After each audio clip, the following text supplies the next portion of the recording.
বস মুদির এই যে এই যে এর দা আর্টিস্ট এই যে আর্টিস্ট এইভাবে খাও না এটা বারবিস। আসসালামু আলাইকুম। এখন সৌদি আরবে কয়টা বাজে? সকাল 6টা আনুমানিক বাজে। আজকে ডিউটি নেই, আমরা আজকে নাস্তা করতে যাচ্ছি এক হোটেলে। দেখি কি খাওয়া যায়, চলেন যাই। এখানে আমরা আমাদের ম্যাচ পার্টনার মিলে সবাই যাচ্ছিলাম নাস্তা করার জন্য। এই হোটেল পাশেই ছিল, বেশি দূরে না। এটা একটি পাকিস্তানি হোটেল। আমরা এখানে মাঝে সাঝে এসে নাস্তা করি সকালবেলা।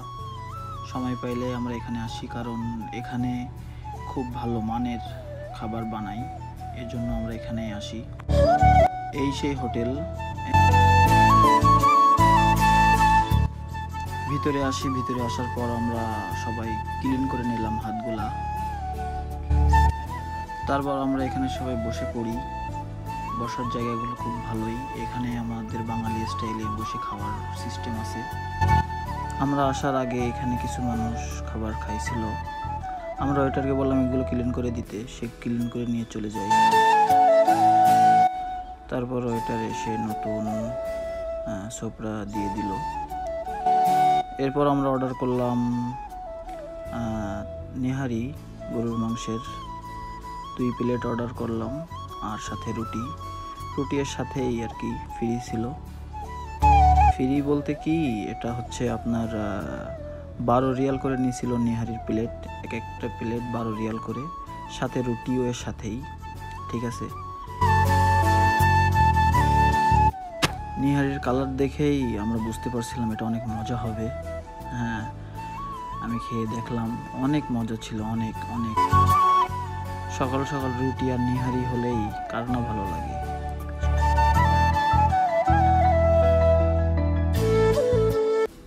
নিহারির পিসগুলা ভাই দেখলে দেখার মতো। ঠিক আছে ভাই, কত বড় বড় পিস। হ্যাঁ, অনেক সফট ছিল। হাড্ডির গায়ে যে মাংসগুলো লেগেছিল অনেক সফট ভাই, খাইতে খুবই মজা। আমার যে ম্যাচ পার্টনার একজন, এ যে খাবার খাচ্ছিল ভাই, হ্যাঁ, দেখেই যেন ক্ষুধাটা বেড়ে যাচ্ছিল সবারই। ঠিক আছে, অনেক সুন্দরভাবে মজা করে খাচ্ছিল খানাটা। তারপর আমি একে একে সবার কাছে জিজ্ঞেস করলাম কেমন ছিল খানাটা। সবাই বললো যে না, ভালোই আছে। সবাই বললো যে না, অনেক টেস্টি, অনেক মজা। দেখলাম সবাই মজা করে হাড্ডি খাচ্ছিল। তারপর আমিও ভাবলাম যে আমি একটা খাই। একটা হাড্ডি নিয়েছিলাম, নেওয়ার পরে দেখলাম ওর ভিতরে আপনার কি বলে, ওর ভিতরে ক্যালসিয়াম ছিল একটু। সেটা আমি খাইলাম, খুব মজা ছিল ক্যালসিয়ামটা। তারপর আমাদের সবার খাবার শেষ, সবাই হাত ক্লিন করার জন্য চলে গেছে। আমিও চলে যাচ্ছি, হাত ক্লিন করতে আসলাম। সে হাত ক্লিন করে আমাদের খানা এখানে শেষ। তারপরে আমরা বাইরে চলে আসলাম। সবাই বাইরে আসার পর সবাই কোল্ড ড্রিঙ্কস খাইলাম। ভিডিওটি ভালো লাগলে ফলো অ্যান্ড সাবস্ক্রাইব করে দিয়েন।